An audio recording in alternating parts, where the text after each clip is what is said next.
ultimately it's such an expressive thing. I know that sounds maybe a little artsy, but it's not. It's you know what it is? Metal doesn't talk back. It doesn't complain with whatever force you put into it. It's going to be manipulated by you.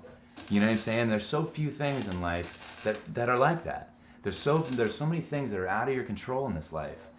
And when it gets simplified that much, where it's just you have a piece of metal and I'm gonna bend it, and I've got to bend it. I want to make it symmetrical, and I'm gonna make it all work.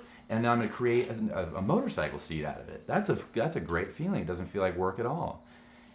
And now the design is starting to, in my opinion, it's very symmetrical, and it still has that homespun garage feel to it, which I think it's contagious. I think people see that and they like it.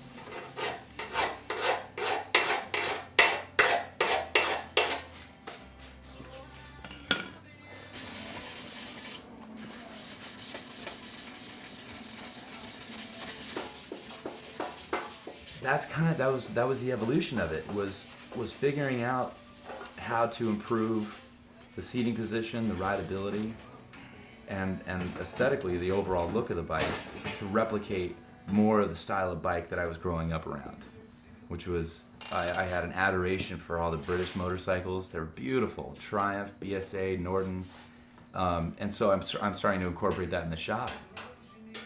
This frame rail here is getting welded in place so that the seat can still maintain the ability to be flipped open and closed, with the wiring not interfering with the actuation of the seat.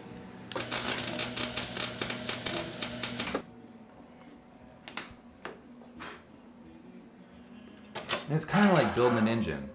If you do one thing to soup up the horsepower, everything has to work symbiotically together. Period. If you neglect any one aspect, it doesn't work. I guess it just made sense. I started hand forming the rear set plates, and then I had to develop a foot peg system, and then a way to shift and to brake on the bike. And now all of a sudden, now it was dialed in.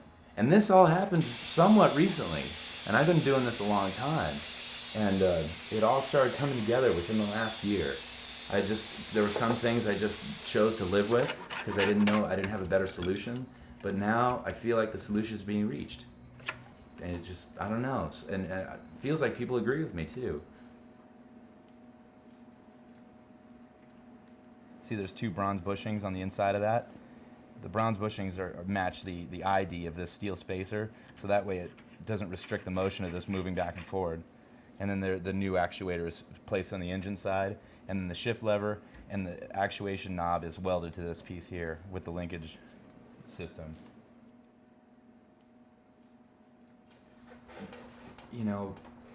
As you're riding along, you want a different experience, and I suppose that's kind of the evolution of the modifications that started being made.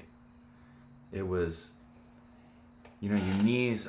I remember cruising along, and your knees would be like, it feels like your knees are up in your chest, and the seat, you felt like you're way up tall in the seat, and the wind was catching you and blowing you back, and then you always felt like you were fighting the wind with the handlebars, trying to pull yourself toward the bike the whole time. It's a nice feeling when you're laying on the tank and the headlight's right in front of your face, and you can feel the road. The asphalt's 3 inches below your feet at 85, 90 miles an hour. That's a rush. And if you feel like you're more in control, it's a better sensation.